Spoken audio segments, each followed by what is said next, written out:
እንዴት አላችሁ የተወደዳችሁ ጥቂት ስለ ሊዮኔል ሜሲ እናንሳ። የዓለም የክለቦች ዋንጫ የሁለተኛ ዙር ጨዋታዎች ሲደረጉ እጅግ ትኩረት ከሚስቡት ጨዋታዎች መካከል አንደኛው የሊዮኔል ሜሲ ኢንተር ማያሚ ከቀድሞ ክለቡ ፓሪስ ሰን ዠርመን ጋር የሚያደርጉት ጨዋታ ነው። ባለፈው ሊዮኔል ሜሲ ከፓሪስ ከለቀቀ በኋላ ስለሚሰሙት ምሬቶችና ብዙ ጊዜ በግልጽ በማይናገር ሰው አንደበት ይነገሩ ስለነበሩት የፓሪስ ኤክስፒሪየንሶቹ አንዳንድ ነገር ሳነሳ ነበር። ይሄ የዓለም የክለቦች ዋንጫ ከተጀመረ በኋላ ኢንተር ማያሚ ባደረጋቸው ጨዋታዎች ሊዮኔል ሜሲ ያሳየው ብቃት በእኔ እምነት በጣም አስደናቂ ነበር። ባለፈው ፖርቶ ላይ ያንን የቅጣት ምት ጎል ማስቆጠሩ ብቻ ሳይሆን በሌሎቹም ጨዋታዎች እንደዚሁ እጅግ ግሩም ነበር። ያው የዛሬ 3 ዓመት ገደማ ነው የዓለም ሻምፒዮን የሆነው ከአርጀንቲና ብሔራዊ ቡድን ጋር። ከዚያ በኋላ ወደ ባርሴሎና መመለስ የሚችልበት እድል አልነበረም በባርሴሎና የፋይናንስ ችግር ምክንያት። እሱም በምርጫው ለሳምንት 7 ቀን በየዕለቱ ለ24 ሰዓት ከፍተኛ ትኩረት ከሚሰጥበት የአውሮፓ የእግር ኳስ ጫና መላቀቅ ስለፈለገ ወደ ዩናይትድ ስቴትስ ሄደ እንጂ አሁንም ከዓለም ምርጥ ተጫዋቾች መካከል አንዱ እንደሆነ በድጋሚ ያሳየበት ነው። ለ20 ዓመት እንደዚሁ አስደናቂ ነበር። ሊዮኔል ሜሲ ከአውሮፓ እግር ኳስ ከወጣ በኋላ በየሆነ ወቅት የዓለም ምርጥ ተጫዋች እየተባሉ የሚጠቀሱ ተጫዋቾች ነበሩ። ኪሊያን ምባፔ፣ ኤርሊንግ ሃላንድ፣ ቪኒሲየስ ጁኒዮር፣ ላሚን ያማል አይነት ተጫዋቾች። ነገር ግን በብቸኝነት የሊዮኔል ሜሲን ዘውድ የተረከበ ሌላ ተጫዋች ያለ አይመስለኝም። እኛም እንግዲህ የእግር ኳስ ማዕከል ወይም ኤፒሴንተር ከሆነ ከአውሮፓ እግር ኳስ ወጣ በማለቱ በየሳምንቱ ስለ ሜሲ አናወራም፣ ምክንያቱም በዩናይትድ ስቴትስ ነው እየተጫወተ ያለው አሁን። ነገር ግን ድንገት የዓለም የክለቦች ዋንጫ ብቅ ሲል የእግር ኳስ አለቃ አሁን ማን እንደሆነ በድጋሚ ያሳየ ይመስለኛል። ሊያውም በጣም ደካማ በሆነ ቡድን ውስጥ እየተጫወተ። ቀድሞም የሚቀርቡበት ትችቶች አሁንም አሉ ይሆናል። ብዙ አይሮጥም፣ ብዙ ፕሬስ አያደርግም፣ ምናልባት እየጮኸ አይመራም፣ ብዙ አይዘልም፣ እንደዚህ የመሳሰሉ ትችቶች የሚቀርቡለት አይመስለኝም ሊዮኔል ሜሲ።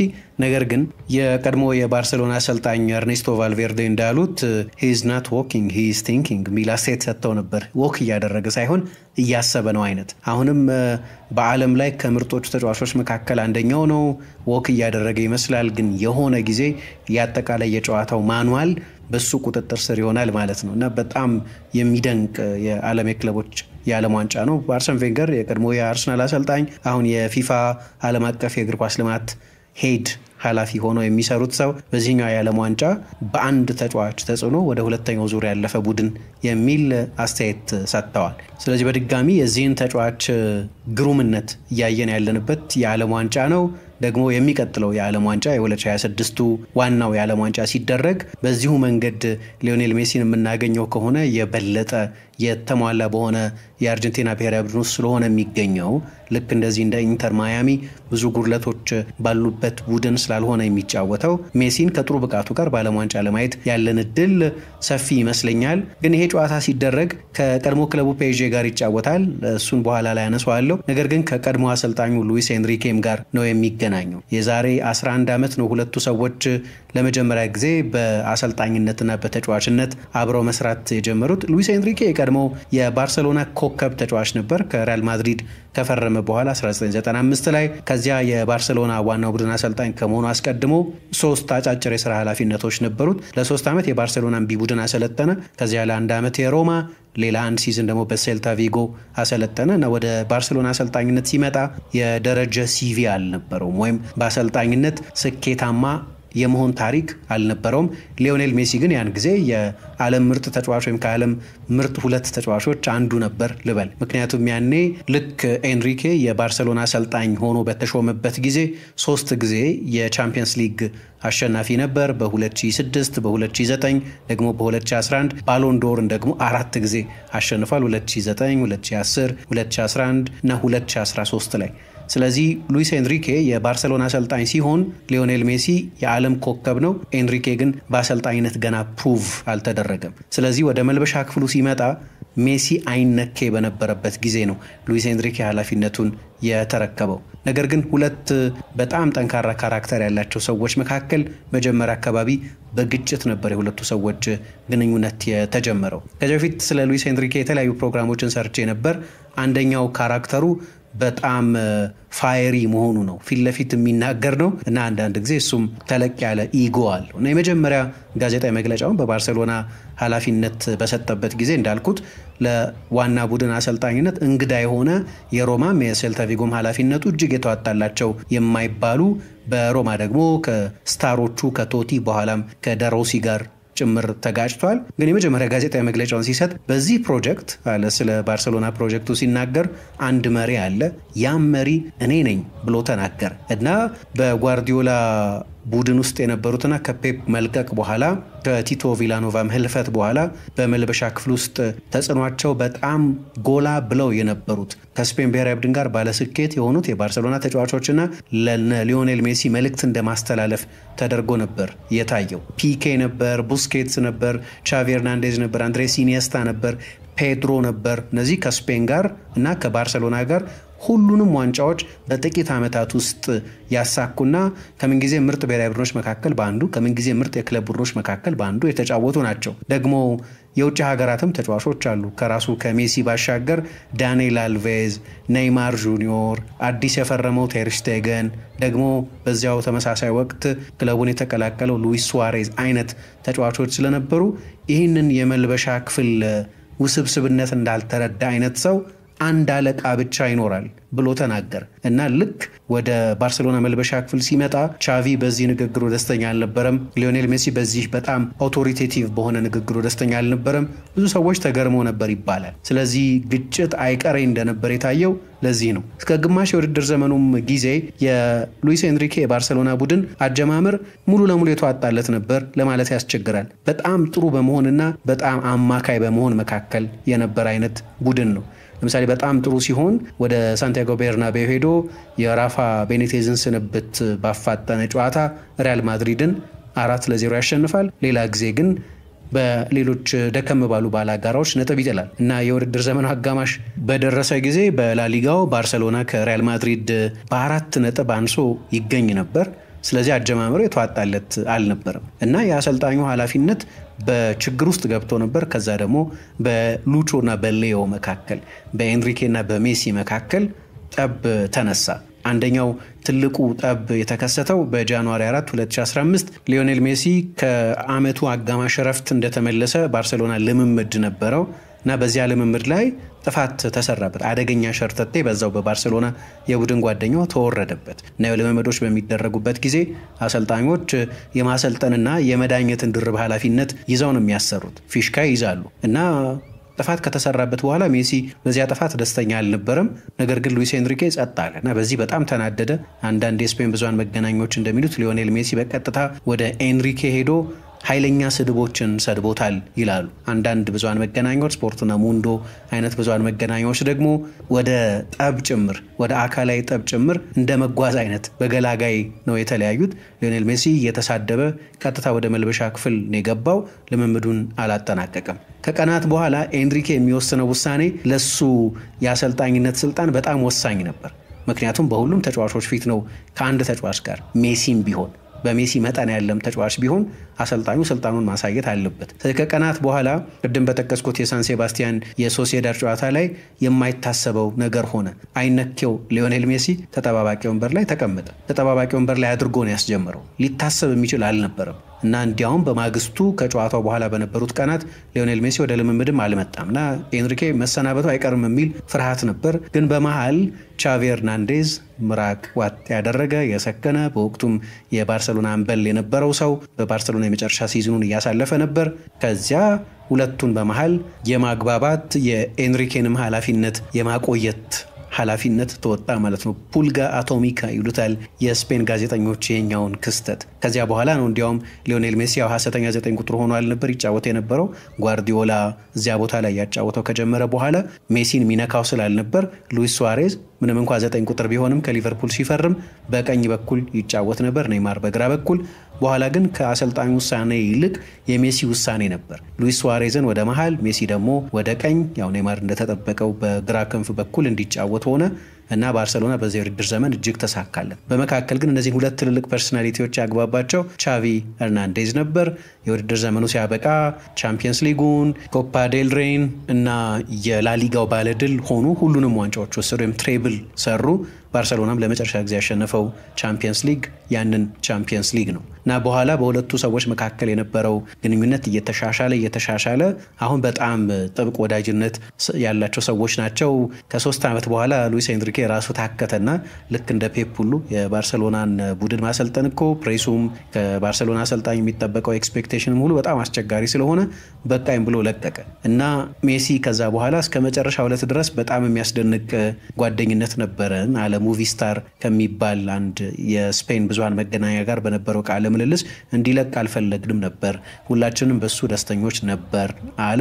ሉዊስ ኤንሪኬም ሊዮኔል ሜሲን በእግር ኳስ ታሪክ ምርጡ ተጫዋች ነው የሚል አስተያየት ሰጠ እና ጓደኞች ነበሩ። ግን ጓደኝነታቸውን የበለጠ ያጠነከረው በጣም በሚያሳዝን ሁኔታ ከካንሰር ጋር ስትፋለም ከቆየች በኋላ ዣና የምትባለው የሉዊስ ኤንሪኬ ልጅ ህይወቷ ባለፈ ጊዜ ሊዮኔል ሜሲና ቤተሰቦቹ በየዕለቱ ማለት ይቻላል በስፔን ብዙሃን መገናኛዎች ዘገባ ወደ ሉቾና ወደ ቤተሰቡ እየሄደ ለብዙ ቀናት አጽናንቶታል። ምክንያቱም ሁለቱም በካስቴል ደፌልስ ከፍታ የሚኖሩ ናቸው፣ በባርሰሎና ከተማ ዳርቻ ማለት ነው። ስለዚህ በአንድ አካባቢ ይኖራሉ እና ሜሲ ብዙ ጊዜ እየሄደ አብሮት በሐዘኑ ጊዜ አጽናንቶታል እና በጣም የቅርብ ጓደኞች ሆኖ ነበር በወቅቱ እና ያኔ ልክ ሲያበቃ በተለይ ከዣና ህልፈትና ያም ሐዘን ብዙ አጎሳቅሎት ስለነበር ከስፔን ብሔራዊ ቡድን ኃላፊነትም ለቆ ስለነበር ሌዮ ሉቾን ብዙ አጽናንቶታል ይባላል። አሁን ሲገናኙ እንግዲህ በዚህ ሰዓት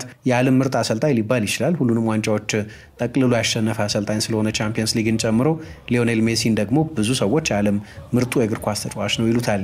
ለብዙ ሰዎች ዓለም የምንጊዜም ምርጡ የእግር ኳስ ተጫዋች ነው። ሜሲ ወደ ኢንተር ማያሚ ከሄደ በኋላ መቼስ በአሜሪካ እግር ኳስ ውስጥ የፈጠረው ተጽዕኖ በጣም የሚያስደንቅ ነው። ቁጥሮቹ ራሳቸው ይናገሩለታል። 2023 ላይ ነው ከፔዤ ጋር ከተለያየ በኋላ ወደ ኢንተር ማያሚ የተጓዘው። 2 ዋንጫዎች አሸንፏል፣ ሊግ ካፕ እና ሰፖርተርስ ሺልድ የሚባሉ 2 ውድድሮችን። ነገር ግን ከሜዳው ስኬት የሚበልጥ ተጽዕኖ በዩናይትድ ስቴትስ እግር ኳስ ላይ አሳድሯል። በዴቪድ ቤካም እና በሌሎች ባለጠጎች የሚተዳደር ነው። አሁን ኢንተር ማያሚ በዓለም ላይ 17ኛው ሀብታም ክለብ ነው። እንደ ኢንተር ሚላን እና ኒውካስል ካሉ የአውሮፓ ክለቦችም ጭምር የሚበልጥ ገቢ ያለው ነው። የክለቡ ዓመታዊ ገቢ በሜሲ መምጣት ብቻ በ2/3 ጨምሯል። በ2022 200 ሚሊዮን ነበር። አሁን በ2024 የመጨረሻ የክለቡ ቫልዩ ሬቬኒው ወይም ዓመታዊ ገቢ ይፋ ሲደረግ የ263% ልዩነት ኖሮት ከ1 ቢሊዮን ዶላር በላይ ገቢ ያለው ነው። የክለቡ እድገት በሜሲ መምጣት በጣም የሚያስገርም አይነት ነው። ከዴቪድ ቤካም ባሻገር 2 ወንድማማች ኪዩባ አሜሪካውያን የክለቡ ባለቤቶች ናቸው። የኢንተርናሽናል ኔትወርክ ስራ ፈጣሪዎች ናቸው። የጃፓን የአርባን ፕላነር ማሳዮሺ ሶን የሚባል አንድ ሌላ ባለጠጋም አሉበት። ደግሞ ማርሴሎ ክላውራ የሚባሉ የቦሊቪያ የቴሌኮሙኒኬሽን ሀብታም ናቸው። እነዚህ ሰዎች ሁሉ የኢንተር ማያሚ ባለቤቶች ናቸው። ስለዚህ ዴቪድ ቤካም ብቻ አይደለም። ዴቪድ ቤካም ምናልባት የዚህ ፕሮጀክት ፊት ሊሆን ይችላል እና ማያሚ ደግሞ በቅርብ ጊዜ በጣም ትልልቅ ኢንቨስተሮችን የምትስብ ከተማ ነች። በፍሎሪዳ ግዛት ያለችው የከተማይቱ ጂዲፒ ብቻ በ2022 355 ቢሊዮን ዶላር ነው። በተለይ ደግሞ የሪል ስቴት እድገቱ በጣም ያስደንቃል። በየአመቱ የ5 ቢሊዮን ዶላር የሪል ስቴት ኢንቨስትመንት ያለባት ኢቶሮ፣ ሬቮሉት፣ ማጂክ ሊፕ፣ ሮክስሪ የሚባሉ ትልልቅ ተቋማት የሚገኙባት ወይም እነዚህ ትልልቅ ተቋማት ሄድኳርተራቸውን ዋና መቀመጫቸውን ያደረጉባት ነች። ሜሲንም ይሄ ኢኮሲስተም ነው ወደዚያ ይሳበው። በእግር ኳስ ውስጥ የፈጠረው ተጽዕኖ እጅግ በጣም ያስደንቃል። ኤል ኮንፊደንሻል የሚባለው የስፔን ጋዜጣ ምን ያህል ልዩነት እንዳመጣ ሲገልጽ ኤምኤልኤስ እንደ ሊግ እና በኤምኤልኤስ ያሉት ክለቦች በሜጀር ሊግ ሶከር ያሉት ክለቦች ዓመታዊ ገቢያቸው በሱ መምጣት ብቻ እንደ ድምር እንደ ሊግ በ27% ጨምሯል። $265 ሚሊዮን በማች ዴይ ሬቬኒው ብቻ ተሰብስቧል። ከሜሲ መምጣት በኋላ ወደ 12 ሚሊዮን ሰዎች በድምር ጨዋታ ተመልክተዋል።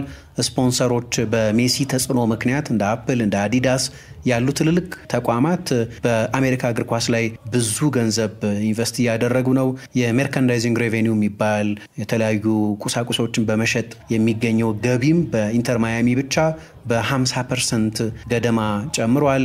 ትልልቅ ስታሮች የሜሲን ጨዋታ ለማየት ወደ ስቴዲየም ይተማሉ። አሁን ፍሪደም ፓርክ ስቴዲየም የሚባል 800 ሚሊዮን ዩሮ የሚወጣበት አዲስ ወደ $1 ቢሊዮን የሚወጣበት አዲስ ስቴዲየም ኢንተር ማያሚ እየገነባ ነው። 25,000 ተመልካች የሚይዝ 5,000 የፓርኪንግ ስፔስ ያለው 50 የቪአይፒ ቦክስ ያለው የፕላቲነም የኤግዚኪዩቲቭ የፒች ሳይድ ተብሎ ተከፋፍሎ ማለት ነው። እና እነዚህ ሁሉ በሜሲ መምጣት ብቻ የተሳኩ ናቸው። አሁን ደግሞ ኢንተር ማያሚ በዓለም የክለቦች ዋንጫ ወደ ሁለተኛው ዙር በማለፉ ብቻ 21 ሚሊዮን ዩሮ ገደማ አግኝቷል። ወይም በኤምኤልኤስ 71 ጨዋታዎችን ቢያሸንፍ የሚያገኘውን ገቢ በዚህ የዓለም የክለቦች ዋንጫ ወደ ሁለተኛው ዙር በመሻገሩ ብቻ አግኝቷል። ስለዚህ ተጽዕኖ በጣም የሚያስገርም ነው። በአፕል ቲቪ ብቻ 300,000 አዳዲስ ሰብስክራይበሮች አሉ።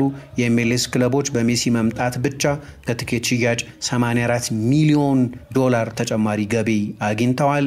የኢንተር ማያሚ የትኬት ሽያጭ ብቻ በ1700% ጨምሯል። አሁን ትልልቅ የምናውቃቸው ስመጥር ሰዎች በአርት ውስጥ ያሉ ቢዛራ፣ ካሚላ ካቤዮ፣ ዲጄ ካሊድ፣ ኪም ካርዳሽያን፣ ሊብሮን ጄምስ፣ ግሎሪያ ስቴፋን፣ ፍሎይድ ሜይዌዘር፣ ኤቫ ሎንጎሪያ፣ ማርክ አንቶኒ፣ ኒኪ ኒኮል፣ አሌሃንድሮ ዊሊያምስ፣ ፋረል ዊሊያምስ፣ ቶም ብሬዲ፣ ዊል ስሚዝ እና ሌሎች በርካታ ሰዎች የሜሲን ጨዋታ ለማየት ብቻ ወደ ማያሚ ይሄዳሉ። ስለዚህ የአሜሪካ የእግር ኳስ ኤፒሴንተር ማያሚ ነው። አሁን በሊዮኔል ሜሲ መምጣት ብቻ ተጽዕኖ በጣም ዘርፈ ብዙ ስለሆነ ዴቪድ ቤካም ወደ ዩናይትድ ስቴትስ ሲሄድ በአሜሪካ ስፖርት ውስጥ በጣም ትልቅ ተጽዕኖ ፈጥሯል ይባላል። ግን በፍጹም ከሜሲ ጋር ሊወዳደር የሚችል አይደለም። ለማንኛውም የፔዤ ጨዋታ አይደለም የሚደረገው። ነገር ግን በፓሪስ ሳን ጀርመን እንደዚህ አይነት ተመሳሳይ ተጽዕኖ ነበረው። ያው በፈረንሳይ እግር ኳስን ሊያስተዋውቅ አይደለም የሄደው። ሜዳ ውስጥ አልተሳካለትም። በተለይ ቻምፒየንስ ሊግን ማሸነፍ የመጨረሻው ግብ ስለሆነ ለፔዤ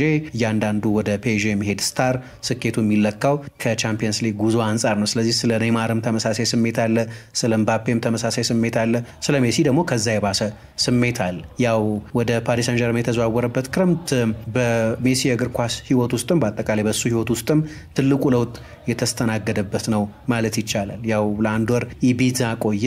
ባርሴሎና በአዲሱ በድጋሚ ተመርጠው ፕሬዝዳንትነቱን በተረከቡት በዮዋን ላፖርታ ኮንትራትህ ይራዘማል፣ አብረን እንቆይ እንፈልጋለን፣ ምንም ችግር የለውም መፍትሄ እናበጅለታለን አሉት። የፕሬዝዳንቱን ቃል አምኖ የባርሴሎናን ጥሪ ነበር ላፖል ጋር ይጠብቅ የነበረው። በኋላ ያ ጥሪ ያንተን ኮንትራት ማራዘም አንችልም፣ የባርሴሎና የፋይናንስ ህመም ያንን የሚፈቅድ አይደለም አሉት። በጣም አስደንጋጭ ነበር ለሊዮኔል ሜሲ። ከዛ በፊት ከቀድሞ ፕሬዝዳንት ሆሴ ማሪያ ባርቶሜዮ ጋር በነበረው ግጭት ሊለቅ አስቦ ያውቃል። ግን በዚህኛው ጊዜ በፍጹም ለመልቀቅ አልተዘጋጀም። ስለዚህ በፍጥነት መፍትሄ መፈለግ ነበረባቸው። የተጫዋቹ አባትና ወኪል ሆርሄ ሜሲ ሁለቱን የስቴት ክለቦች ፔዤን እና ማንቸስተር ሲቲ ነበር ያነጋገሩት። ወደ ፔዤ ነው መጨረሻ ላይ የተዘዋወረው። በአመት ከፍተኛ ደሞዝ እንዲከፈለው ስምምነት አድርጎ በአመት 30 ሚሊዮን ዩሮ ሊከፈለው በመጀመሪያው አመት፣ በሁለተኛው አመት 40 ሚሊዮን ዩሮ፣ ሶስተኛ አመት ሁሉን የሚያራዝም ከሆነ በሁለቱ ወገኖች መስማማት ሊራዘም ይችል የነበረ የሶስተኛው አመትም አማራጭ ነበር። ያኔም 40 ሚሊዮን ዩሮ በሶስተኛ አመት እንዲከፈለው ተስማምቶ ነው ወደዚያ የሄደው። ነገር ግን ለፔዤ ሰዎች ጭምር የሜሲ መምጣት ሊፈጥር የሚችለውን ትኩረት በሚገባ የተዘጋጁበት አይመስለኝም። ግን ወዲያው ማርክ አርምስትሮንግ የሚባሉት ያኔ ፔዤ የግምጃ ቤት ኃላፊ ነገር ከትልልቅ ስፖንሰሮች ጋር እየዞሩ ሜሲን አሁን ልናመጣ ነው፣ ስለዚህ አስቀድሞ ከኛ ጋር የነበራቸውን የስፖንሰርሺፕ ክፍያ በጣም መጨመር አለባቸው እያሉ ጫና ማሳደር ጀመሩ። የሜሲ ስታር አትራክሽን እንደዚህ አይነት ከፍተኛ የስታር አትራክሽን ነው። ለምሳሌ socios.com የሚባል አንድ ትልቅ ተቋም ከ2018 ጀምሮ የፔዤ ስፖንሰር ነበር። ለሜሲ በአንድ አመት 1 ሚሊዮን ዩሮ ለመክፈል ተስማማ። የክሪፕቶ ከረንሲ ተቋም ነው። crypto.com የሚባልን ተቋም ይመራል እና ክሪፕቶ ከረንሲ ብቻ ከሜሲ መምጣት በኋላ ከፔዤ ጋር የ3 ዓመት የስፖንሰርሺፕ ስምምነት ሲፈራረም ከ25 እስከ 30 ሚሊዮን ዩሮ ድረስ በሚደርስ አዲስ ስምምነት ነው። ከሜሲ መምጣት በፊት ግን ከዚህ በ3 እጥፍ ያነሰ ነው የነበረው። ስለዚህ ለዚህ ነው ናስር አልኸላይፊ በቅርብ ጊዜ ቻምፒየንስ ሊግን ካሳኩ በኋላ እንደ ሜሲ አይነት ወርልድ ስታሮችን ማስፈረም ስህተት ነበር ተብሎ ሲጠየቁ በፍጹም ለፓሪስ ሳን ጀርመን ብራንድ በጣም አስፈላጊ ነበር የሚል አስተያየት ሰጥተዋል። በመቶዎች የሚቆጠሩ ሰዎች በሾንዘሊዜ እና በፓርክ ደ ፕራንስ ባሉት የፔዤ ስቶሮች ላይ የሜሲ ስም ያለባቸውን ቁሳቁሶች ለመግዛት በጣም ሰፋፊ ሰልፎችን ይይዙ ነበር። እንዲያውም በፔዤ ለገበያ የሚያቀርበው ቁስ አጥሮት ስለነበር አንድ ሰው ከአንድ አይተም በላይ መግዛት አይችልም ብሎ ሁሉ ገድቦ ነበር፣ የሜሲን 30 ቁጥር መለያ ጨምሮ ማለት ነው። እና ፔዤ በማርኬት በኩል በጣም ስኬታማ ነበር። እንዲያውም ለአንድ ጨዋታ እኮ ከክርስቲያኖ ሮናልዶ አልናስር ጋር ለሚደረግ ጨዋታ ከ10 እስከ 12 ሚሊዮን ዩሮ ነው ሳውዲዎቹ ለወዳጅነት ጨዋታ ብቻ የከፈሉት። 2 ጉዞዎችን ወደ ጃፓን ሲያደርግ ለእያንዳንዱ ጉዞ 20 ሚሊዮን ተቀብሏል። የሚገርም ነው። እና የሜሲ አትራክሽን ፋይናንሱ በኩል ካየነው የፔዥን ብራንድ ከፍ በማድረግ በኩል ካየነው በጣም የሚያስደንቅ ነው። እንዲሁም ለኪፕ አንድ ሰፊ ዘገባ አውጥቶ ነበር። የፓሪስ ሳን ጀርሜን ኮሚኒኬሽን ዲፓርትመንት በጣም በብዙ መቶዎች የሚቆጠሩ ጥያቄዎች ነበሩ የሊዮኔል ሜሲን የመጀመሪያ ጋዜጣዊ መግለጫ ለመዘገብ ከመላው ዓለም ያሉ ሚዲያዎች ናቸው የጠየቁት። በሶሻል ሚዲያ ላይ ብቻ በአንድ ሳምንት 20 ሚሊዮን ተከታዮች ናቸው በፔዤ የሶሻል ሚዲያ ተከታዮች ላይ የተጨመሩት። ስለዚህ በጣም የሚያስደንቅ ነው። እንዲያውም የመጀመሪያ ጋዜጣዊ መግለጫ ሲሰጥ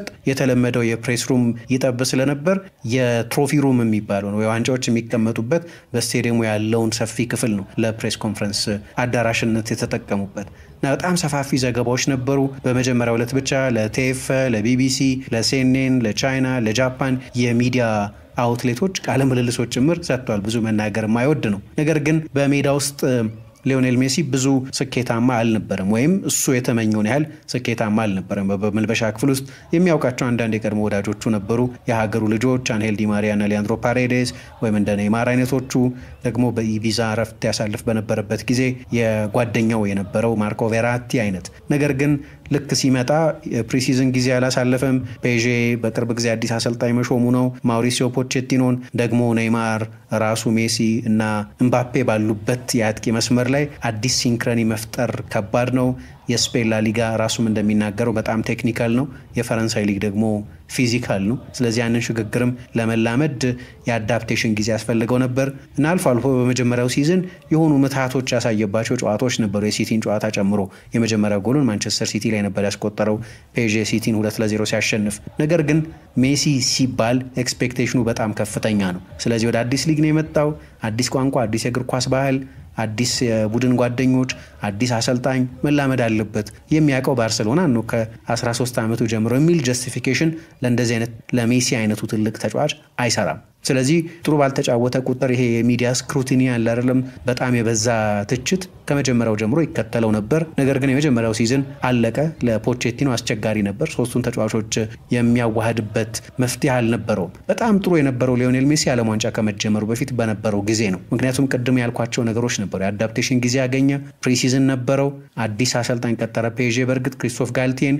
ነገር ግን ያቺ የመጀመሪያ ሲዝን ለመላመድ አገዘው። ደግሞ የዓለም ዋንጫ የሚደረገው በካታር ስለነበር ለሜሲም እንደ መጨረሻ የዓለም ዋንጫ ይቆጠር ስለነበር የመጨረሻ ጊዜ ከአርጀንቲና ብሔራዊ ቡድን ጋር ዋንጫ የሚያሸንፍበት እድል ከፊቱ ነው እየተባለ ይነገር ስለነበር ሞቲቬሽንም ነበረው ለዛ የዓለም ዋንጫ ጥሩ ለመጫወት እና ልክ እስከ ዓለም ዋንጫው ባለው ጊዜ አንድም ጨዋታ ፔዤ አልተሸነፈም። በ22 ጨዋታ 63 ጎሎች ነበር ያስቆጠሩት። የሜሲም የምባፔም የኔይማርም ቁጥሮች በጣም የሚያስደነግጡ ነበሩ፣ በጣም የሚያስገርሙ ነበሩ። ከዛ የዓለም ዋንጫ መጣ። የዓለም ዋንጫውን የምታስታውሱት ነው። የሜሲ የመጨረሻው ከፍታውን ድረስ ኢንስታግራም ላይ የሱን ያህል ላይክ የተደረገ ፎቶ የለም የዓለም ዋንጫ ሲያሸንፍ የሚታይበት እና ዓለም አቀፍ አትራክሽኑ የሚያስገርም ነው። ግን ለሱ ደግሞ ምን ማለት እንደሆነ መገንዘብ ትችላላችሁ። ሁልጊዜ በማራዶና ጥላ ስር ነው የነበረው። ያኔ ግን ያንን ሁሉ ለ20 ዓመት የተከተለውን ትችት በአንድ ጊዜ ያራገፈበት በአርጀንቲና ፎክሎር ውስጥ ከምን ጊዜም ታላላቆቹ አርጀንቲናውያን በሁሉም የሙያ መስክ ካሉት መካከል አንደኛው የሆነበት ከዲየጎ ማራዶና ጋር